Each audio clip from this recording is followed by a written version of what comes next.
बहुत पुराने समय की बात है। एक समृद्ध और शांत नगर था जिसके राजा का नाम वीरेंद्र था। वीरेंद्र के राज्य में सुख शांति थी, लेकिन राजा के दिल की सबसे बड़ी खुशियां उसकी इकलौती बेटी राजकुमारी इंदुमती के साथ बंधी हुई थी। इंदुमती को राजा रानी ने कमल के फूल की तरह नाजों से पाला था। रानी अक्सर कहती, मेरी इंदु रोशनी है, उसकी सलामती से ही मेरा सवेरा है। राजा भी किसी पल के लिए उसे अपने पास से दूर नहीं रखते थे। हर जगह वही उनके साथ रहती, दरबार में भी, शिकार में भी। वह पिता की परछाई बनकर उसके साथ चलती रही। इंदुमती की जिज्ञासा और साहस बचपन से ही असाधारण थे। लड़कियों के पारंपरिक परिधान से हटकर राजा ने उसे लड़कों जैसे हौसले और कपड़े दिए ताकि वह उसके साथ जंगलों में शिकार पर जा सके। पर एक दिन ऐसा हुआ कि पिता पुत्री का साथ एक चमत्कारिक घटना में बदल गया। शिकार के दौरान एक काला हिरण दिखा, विचित्र, पीस और परछाई जैसा। राजा और इंदुमती ने मिलकर उसे पकड़ने की ठानी। हिरण उन्हें घुमाता फिराता एक तंग सफर पर ले गया और अचानक एक घना अंधेरा छा गया। हवा इतनी जोर से चली कि घोड़े भी थम गए। जब अंधेरा छंटा तो दोनों ने देखा कि सामने एक विशाल लौह दरवाजा है। उस पार का कोई निशान न था, पर उस दरवाजे के सामने वही काला हिरण खड़ा था। हिरण छलांग लगाकर भीतर चला गया और दरवाजा अपने आप बंद हो गया।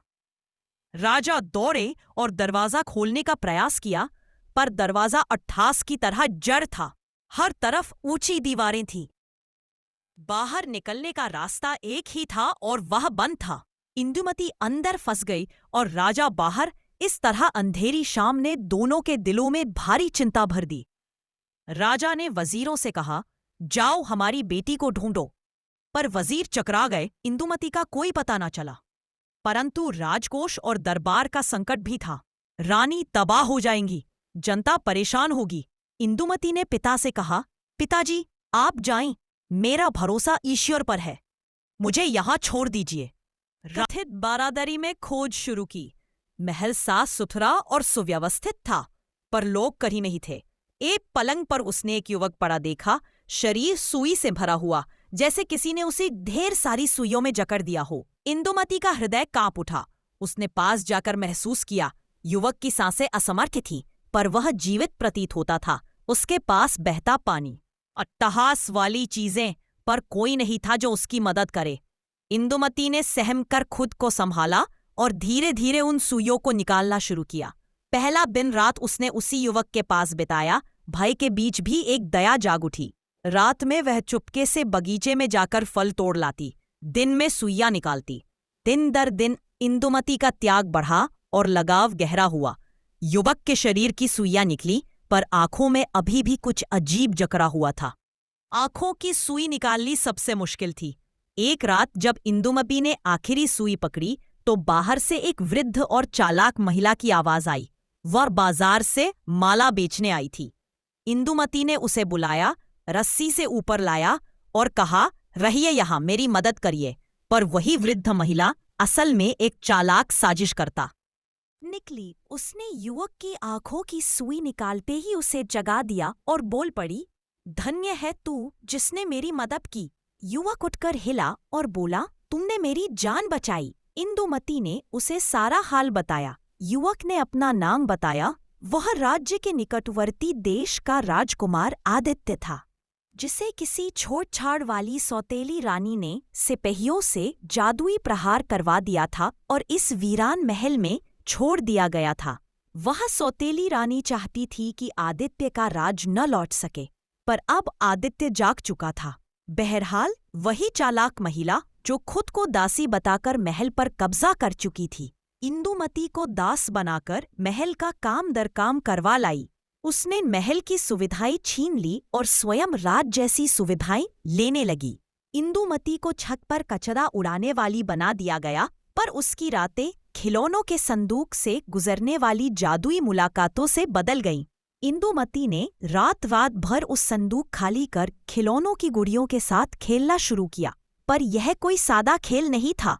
संदूक की गुड़ियाओं में जादुई आत्माएं थीं जो महल को गुडियों ने जब प्रपट होकर कहा, जो दासी थी सो रानी बनी, जो रानी थी सो दासी बनी, तभी राजकुमार आदित्य ने महल के निकट रोशनी और खुशबू भरी महफिल देखी और उत्सुकतावश निकला।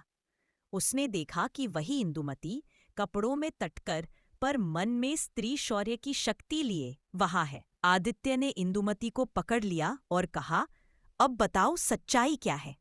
इंदुमती ने बिना झिझक के सब कुछ सुना दिया। हिरण, दरवाजा, महल की पगडंडी और दासी की चाल। आदित्य ने तब अपना विचलित चेहरा बदलकर कहा, यह काम सिर्फ दंड देने से नहीं छूटेगा। असल दोषी वही है जिसने जादू कराया था। उसकी जड़ों तक पहुंचना होगा। इंदुमती सहम उठी, पर उसके हृदय में अब डर नहीं रहा, थकावट में भी आशा थी। आदित्य ने महारानी की साजिशों के सबूत जुटाने की ठानी। उसने उन वजीरों और यात्रियों के जरिए जो जहां जहां गया था, राजा के नगर में पता लगवाया कि एक खिलौनों का संदूक किसी तरह संदर्भित इंदुमती के घर में है। प्रारंभ में राजा ने कहा, ये संदूक मेरी बेटी का है, ले लो। पर जब उसे पता लगा कि संदूक की वजह से क्या क्या हुआ, राजा का दुख प्रेम फिर लौट आया। आदित्य ने दासी को पकड़ने और अपमानित इंदुमती की प्रतिष्ठा वापस दिलाने की योजना बनाई। अंत में बड़ी सभा बुलाई गई। राजा ने कहा, जिसने मेरा घर उजाड़ा उसे दंड मिलेगा। पर दासी ने चाल चलने की कोशिश की, पर गांव के बुद्धिमानों, आदित्य के साहस और इंदुमती की सच्चाई ने उसे बेनकाब कर दिया। दासी का असली रंग सामने आया। वह सौतेली रानी का गुप्त सखा निकली।